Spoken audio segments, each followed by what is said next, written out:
পরবর্তীতে তাদেরকে আমরা আরও জিজ্ঞাসাবাদ করি। জিজ্ঞাসাবাদ করলে তারা জানায় ইতিমধ্যে তারা বাজারে প্রায় 30 থেকে 40 লক্ষ টাকা এরকম জাল টাকা ছড়িয়ে দিয়েছে, এবং সেটা হলো তাদেরও আরও কিছু সহযোগী তারা আছে। সেই সহযোগী আমি যদি আপনাদেরকে একটু ইয়ে করি, এই টাকাটা একবারে ফিনিশড। এইরকম এটা একটা 500 টাকার নোট জাল, এবং এটা একটা 1000 টাকার নোট জাল। এটা দেখেন আপনারা। এইরকম আমরা আরও 16 লক্ষ টাকা ওখানে পাই। গত 13 মার্চ দুপুর অনুমান 1 থেকে 1.5 কোটিকার সময় কামরাঙ্গীরচর এলাকার মাতবর বাজার এলাকায় আমাদের একটা নিয়মিত চেকপোস্ট চলছিল। এই চেকপোস্টে আমরা 3 জন সন্দেহভাজন লোককে চ্যালেঞ্জ করি এবং তাদেরকে আমরা তল্লাশির আওতায় নিয়ে আসি। তো তল্লাশির আওতায় আনাকালে আমরা যে 3 জন পেয়েছিলাম, এই 3 জনের মধ্যে একজনের নাম হলো হানিফ গাজী, একজনের নাম সুমন, আর একজনের নাম হলো সুলতানা, একজন ভদ্রমহিলার সাথে ছিলেন। তো আমরা 3 জনকে যখন চেকপোস্ট করি, তল্লাশি করি, তখন সুমন এবং সুলতানা তাদেরকে শারীরিক তল্লাশিকালে তাদের কাছে 2 লক্ষ করে 4 লক্ষ টাকা পাওয়া যায়। তো প্রাথমিকভাবে তারা এটা স্বীকার করছিল না যে আমরা টাকাটা কিসের, বা একটু আমরা যখন সন্দেহ হয় তখন টাকাটা আমরা চেক করে আমরা প্রাথমিকভাবে বুঝতে পারি যে টাকাটা জাল। তখন তাদেরকে জিজ্ঞেস করলেও তারা এক পর্যায়ে স্বীকার করে। তো এটা হলো আমাদের ওই দিনের ওই সময়ের যে চেকপোস্টে তল্লাশি। পরবর্তীতে তাদেরকে আমরা এই বিষয়ে অধিকতর জিজ্ঞাসাবাদ করলে তারা আমাদেরকে জানায় যে তারা এই আসন্ন যে পবিত্র ঈদুল ফিতর এবং চলমান যে রমজান মাস, এই রমজান মাসে মানুষের যে কর্মচাঞ্চল্য থাকে এবং ব্যস্ততা থাকে ব্যবসা বাণিজ্য এবং আর্থিক লেনদেনে, এই সুযোগটাকে কাজে লাগিয়ে তারা এই জাল টাকাগুলো বাজারে ছড়িয়ে দিবে এবং তারা জাল টাকার বিনিময়ে পণ্য ক্রয় করবে। এটা ছিল তাদের একটা উদ্দেশ্য।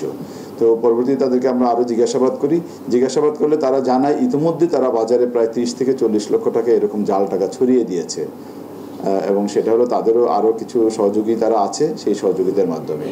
এবং আমরা তাদেরকে আরও জিজ্ঞাসাবাদ করি যে এই জাল টাকাগুলো কোথায় প্রস্তুত করা হয়, কোথায় বানানো হয়, এবং আরও আছে কিনা। তখন তারা আমাদেরকে এ বিষয়ে আরও তথ্য দেয়। সেই তথ্যের ভিত্তিতে আমরা নারায়ণগঞ্জের সিদ্ধিরগঞ্জ থানাধীন কদমতলী এলাকায় একটা বাড়িতে অপারেশন করি। সেই বাড়িতে অপারেশন করে আমরা আরও বিপুল সংখ্যক জাল টাকা উদ্ধার করি, এবং জাল টাকা তৈরির যে সকল সরঞ্জামাদি আছে সেই সকল সরঞ্জামাদি আমরা উদ্ধার করি। এবং সেই জাল টাকার মধ্যে ওখানে আমরা প্রথমে যে আমরা 4 লক্ষ টাকা পেলাম, ওই বাড়ি থেকে আমরা আরও 16 লক্ষ টাকা একেবারে ফিনিশড প্রোডাক্ট, যেটা আর কি আমি যদি আপনাদেরকে একটু ইয়ে করি, এই টাকাটা একবারে ফিনিশড। এইরকম এটা একটা 500 টাকার নোট জাল, এবং এটা একটা 1000 টাকার নোট জাল। এটা দেখেন আপনারা।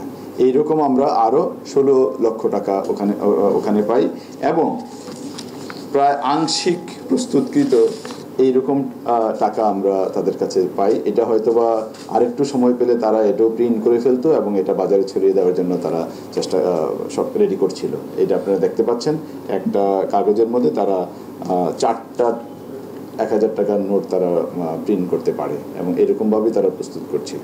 তো আমরা ওখান থেকে এইরকম আরও 9,60,000 টাকা আমরা উদ্ধার করি, যেটা এইরকম। আর ফিনিশড একবার মানে সম্পূর্ণ প্রস্তুতকৃত আমরা 1000 টাকা এবং 500 টাকা মিলে পাই আরও 16 লক্ষ টাকা, আর 16 লক্ষ, এবং এটা হলো 9,60,000 টাকা। এই কাজে, অর্থাৎ এই জাল টাকা তৈরির কাজে ব্যবহৃত বিভিন্ন সরঞ্জামাদি উদ্ধার করি। এর মধ্যে কম্পিউটার মনিটর আছে, তারপরে প্রিন্টার আছে, এবং 10টি জাল টাকা তৈরির যে 10টি ডাইস, যেগুলো তারা এরকম রং দেওয়ার কাজে ব্যবহার করে, এবং বিভিন্ন অন্যান্য সরঞ্জাম, গ্লু, রাবার কাটার, এই টাইপের বিভিন্ন সরঞ্জাম, এবং এক বস্তা সাদা কাগজ, যেগুলো তারা এরকম টাকা প্রিন্টের কাজে ব্যবহার করে, 1 বস্তা কাগজ। তো এটা হলো আমাদের উদ্ধারের পরিমাণ। এবং আমরা যে 3 জনকে, সুমন গাজী, হানিফ গাজী, তার বয়স 54 বছর, তার বাড়ি বরগুনা জেলায়, এবং সুমন 38, তার বাড়ি মাদারীপুর জেলায়, এবং আরেকজন ভদ্রমহিলা ওনার নাম সুলতানা, ওনার বাড়ি বরিশাল জেলায়। এবং আমরা যেটা লক্ষণীয় এখানে যে বিষয়টা, এই তিনজনই অভ্যাসগতভাবে এরকম জাল টাকা প্রস্তুতকারী। আমরা দেখেছি হানিফ গাজী, আমরা তার প্রোফাইল চেক করে দেখেছি, হানিফ গাজীর নামে ঢাকা বিভিন্ন থানায়, ঢাকার মোহাম্মদপুর এবং ঢাকা জেলার কেরানীগঞ্জ, দক্ষিণ কেরানীগঞ্জ, ডিএমপি কোতোয়ালি, ডিএমপি কদমতলী এবং ডিএমপি কামরাঙ্গীরচর, দুঃখিত এটা কামরাঙ্গীরচরটা আমরা গতকালকে করেছি, 4টি মামলা, অর্থাৎ গতকালকে যে মামলাটি রুজু হয়েছে তার আগে 4টি একই ধরনের, অর্থাৎ জাল টাকা তৈরির যেই সংক্রান্ত বা প্রস্তুত করা সংক্রান্ত যেই মামলা, এরকম আরও 4টি মামলা বিভিন্ন থানায় রয়েছে। অর্থাৎ বোঝা যাচ্ছে সে এই বিষয়ে একজন অভ্যাসগত অপরাধী। এবং যে সুমন আছে, সুমনের বিরুদ্ধে এরকম এর আগেও কামরাঙ্গীরচর থানায় একটি মামলা, একই ধরনের একটি মামলা, স্পেশাল পাওয়ার একটি মামলা তার নামে রয়েছে। এবং সুলতানা, তার নামেও এর আগে আরও 5টি মামলা রয়েছে বিভিন্ন থানায়। অর্থাৎ আমরা বলতে পারি যে তারা অভ্যাসগতভাবে এই কাজটি করছে। এবং ইতিমধ্যে আমাদের এই ঘটনায় কামরাঙ্গীরচর থানায় একটি মামলা রুজু হয়েছে, এবং তাদের সাথে আরও কেউ জড়িত আছে কিনা এই বিষয়ে বিস্তারিত জানার জন্য আমরা তাদেরকে হেফাজতে এনে জিজ্ঞাসাবাদ করার প্রস্তুতি নিচ্ছি।